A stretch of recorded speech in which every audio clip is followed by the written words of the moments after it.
Bonjour à tous, c'est la vidéo 129 de mon tour du monde. Donc hier, levé encore 7 h pour rendez-vous à 8 h au Dive Center.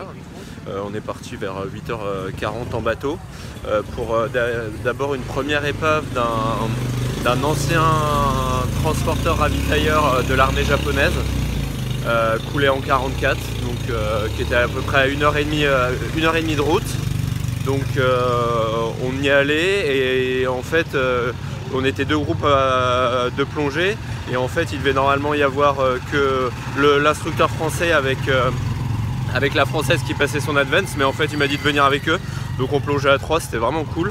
Donc il lui faisait faire quelques petits exos, donc quand il faisait des exos il me disait bah vas-y promène-toi, vis ta vie autour, donc c'était assez cool. Je me promenais, donc la première épave on est bien rentré à l'intérieur, c'était vraiment cool.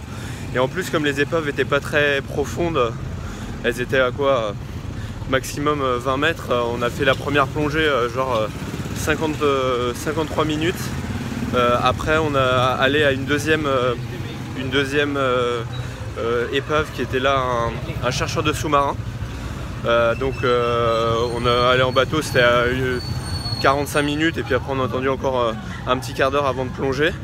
Et là en fait l'épave elle était entre 4 et 15 mètres, donc là on est resté 57 minutes je crois, donc vraiment cool. Et donc on a fait rentrer un tout petit peu à l'intérieur parce qu'il n'y avait pas beaucoup de pénétration, et après on s'est promené autour, il y avait plein de petites vies mais vraiment minuscules, c'était vraiment intéressant. Et voilà, et le troisième c'est on est allé dans un lac qui s'appelle le Barracuda Lake. Et en fait c'est un lac où tu as de l'eau douce en haut et de l'eau salée au fond, et où l'eau en haut est à 28 degrés et en bas elle est à 40 degrés. À 20 mètres elle est à 40 degrés, mais c'est un truc de malade quoi. Le changement de température en quelques mètres et tu vois la phase entre l'eau salée et l'eau douce, c'est assez marrant. Donc il n'y a pas trop de vie, il y a juste des petites crevettes et puis des petits poissons-chats qui sont venus qui viennent te manger les petites peaux et tout ça. Mais bon là tu plonges sans combi et tout, c'était vraiment nice de voir vraiment la différence et tout. Et puis tu as une différence un peu de flottabilité aussi, donc c'est assez drôle. Donc voilà, c'était la petite dive fun de fin de journée. Puis après j'ai encore discuté un peu avec la française qui habite à Auckland et qui m'a proposé quand j'irai à Auckland de me loger dans sa chambre d'amis si elle est dispo, donc ça c'est cool.